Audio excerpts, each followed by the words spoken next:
4 दिन में सुन छौरी जेबे तू मोटाई गे गजबे के फील हे तो बॉडी जे तो गोटाई गे 4 दिन में सुन छौरी जेबे तू तो मोटाई गे गजबे के फील हे तो बॉडी जे तो गोटाई गे फायदा करतो नहीं है तो नुकसानी भवाला से तुरानी खिलो जतो जवानी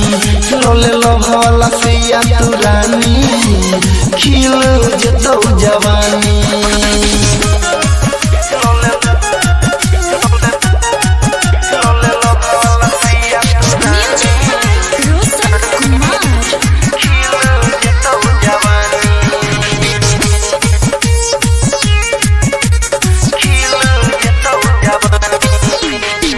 बात मनले कहो तोरा राइटर रवीन गे अनिल यादव रोशन के तू छू दे मसीन गे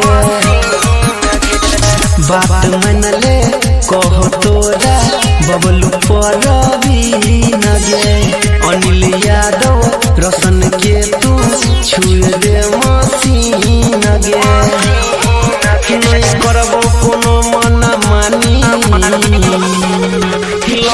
भवाला सिया तुरानी खिलो जतो जवानी लोले लो भवाला